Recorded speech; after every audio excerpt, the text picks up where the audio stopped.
Gulf में एक मरतबा फिर टेंशन्स बढ़ गई हैं और यूं लग रहा है कि ईरान और अमेरिका के दरमियान जो कॉन्फ्लिक्ट है वो एक मरतबा फिर बढ़ जाएगा। कल यानी 4 मई को यूएई ने ये चीज़ कंफर्म की कि ईरान ने उनके फ्यूजेरा ऑयल इंडस्ट्री जोन पे अटैक किया है और यूएई की अथॉरिटीज़ ने ये भी कंफर्म किया कि उनका जो एयर डिफेंस सिस्टम है उसने ईरान के 12 बैलिस्टिक मिसाइल्स, 3 क्रूज मिसाइल्स और 4 ड्रोन्स को इंटरसेप्ट किया है। और साउथ कोरिया ने भी ये चीज़ कंफर्म की है कि इस हमले की जद में उनका भी एक वेसल आया है जो कि यूएई के एक साहिल पे खड़ा था। इस अटैक के बाद प्रेसिडेंट ट्रंप की स्टेटमेंट सामने आई और उन्होंने ये कहा कि ईरान ने उन शिप्स पे हमला किया है जो कि प्रोजेक्ट फ्रीडम के तहत स्ट्रेट ऑफ हॉर्मुज से गुजर रही थी। लिहाजा यूएसए की जो मिलिट्री है उन्होंने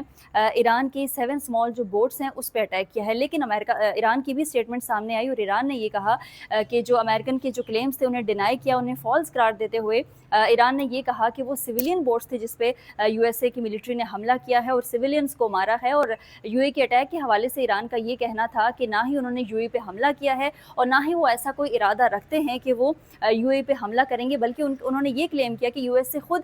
इस अटैक के पीछे है, क्योंकि यूएसए की नेवल फोर्सेस ने स्ट्रेट ऑफ हॉर्मुज के अंदर एंटर होने की कोशिश की और जब ईरान के नेवल फोर्सेस ने इस चीज़ को डिटेक्ट किया तो ईरान की ही नेवल फोर्सेस ने जो है वार्निंग शॉट्स जो हैं वो फायर किए। लेकिन इस तमाम तरह अगर सूरत हाल को ब्रॉडर कॉन्टेक्स्ट में देखा जाए तो ये जो फ्यूजेरा ऑयल इंडस्ट्री जोन है ये इतना इंपॉर्टेंट क्यों है? वो इसलिए क्योंकि ये एक मैसिव इंडस्ट्रियल जोन है यूएई का, जहाँ से ऑयल एंड गैस की जो है स्टोरेज भी होती है, जहाँ पे उसको रिफाइन भी किया जाता है और उसकी वहाँ से ट्रेडिंग भी होती है। और इसको बनाने का मकसद भी यही था कि फ्यूजेरा को एक ग्लोबल एनर्जी हब में तब्दील किया जो कि इंडिपेंडेंटली काम करे, ये पर्शियन गल्फ और स्ट्रेट ऑफ हॉर्मुज के जो मसाइल हैं वो इनसे दूर रहे। तो यूएई के लिए इस वक्त ये बड़ा इंपॉर्टेंट है। ज़ाहिर स्ट्रेट ऑफ हॉर्मुज जो है वो ईरान ने उससे ब्लॉक किया है, तो यूएई जो है वो फ्यूजेरा ऑयल इंडस्ट्री जोन का ही इस्तेमाल करता है अपना तेल बेचने के लिए।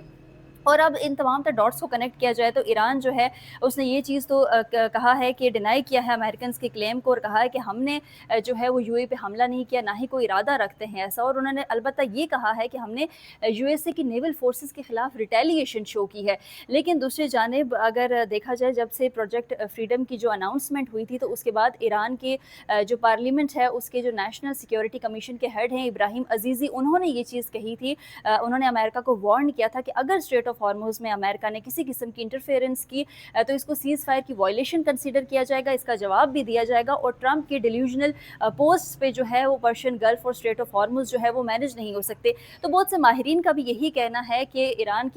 एक तो अपनी बात पे कायम है, डटा हुआ है, और ईरान ने ये भी एक मैसेज दिया है कि जो बैकडोर शिपिंग रूट्स हैं even they are also vulnerable. खैर एनीवेज जो इंटरनेशनल लीडर्स हैं उन्होंने इस अटैक को कंडेम किया है। प्राइम मिनिस्टर शहबाज शरीफ ने भी इस अटैक को कंडेम किया है और ये कहा है कि सीज फायर को बरकरार रखा जाए।